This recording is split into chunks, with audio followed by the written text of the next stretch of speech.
ఆంధ్ర తెలంగాణలో తక్కువ ఫీజులతో high quality results ఇస్తున్న ఏకైక సంస్థ Tirumal IAS institute. Mega DSC కోసం ఎదురుచూస్తున్న నిరుద్యోగులకు గుడ్ న్యూస్ చెప్పారు సీఎం చంద్రబాబు.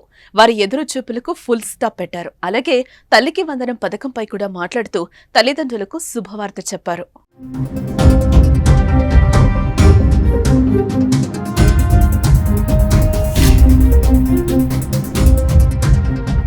సచివాలయంలో సీఎం చంద్రబాబు కలెక్టర్లతో సమావేశం నిర్వహించారు.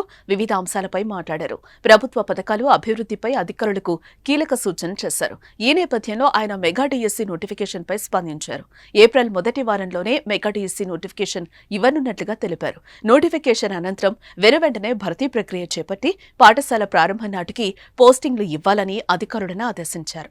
వచ్చిన మొదటి సంతకం 16,347 ఉద్యోగాలు డిఎస్సి ద్వారా ఇస్తా ఉన్నాం. మెగా డిఎస్సి పెడతా ఉన్నాం.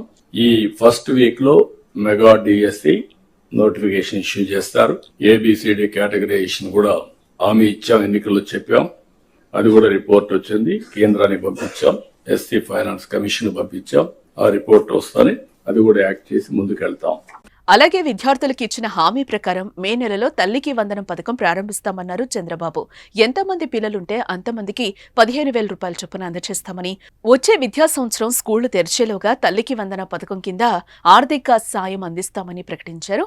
ఏ విషయంలో ఎలాంటి అపోహలు అవసరం లేదని, అర్హత ఉంటే చాలు ఎంతమంది పిల్లలున్నా సరే 15,000 రూపాయల చొప్పున అందజేస్తామన్నారు. మే నెలలో తల్లికి వందనం 15,000 రూపాయలు ఇస్తాన్నాం. ఎంతమంది పిల్లలుంటే అంతమంది అది వర్కౌట్ చేస్తున్నాం. తొందరలో మీకు గైడ్ లైన్స్ ఇస్తాం. దాన్ని ప్రాపర్ గా ప్రిపేర్ అయ్యి ప్రాపర్ గా డిస్ట్రిబ్యూట్ చేసే పరిస్థితి రావాలి. బిఫోర్ స్కూల్స్ రీఓపెన్ దీన్ని మనం వాళ్ళకి అందజేయాల్సిన అవసరం ఉంది. చంద్రబాబు చేసిన 2 ప్రకటనలతో ఇటు తల్లిదండ్రులు, అటు డిఎస్సీ కోసం చూస్తున్న నిరుద్యోగులు ఆనందం వ్యక్తం చేస్తున్నారు.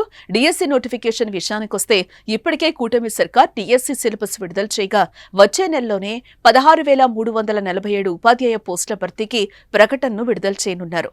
డిఎస్సీ నోటిఫికేషన్ను ఎలాంటి చిక్కులు, అడ్డంకులు ఉండకుండా జారీ చేసేందుకు భవిష్యత్తులో న్యాయపరమైన చిక్కులు తలెత్తకుండా విద్యాశాఖ అధికారులు అన్ని ఏర్పాట్లు చేస్తున్నారు.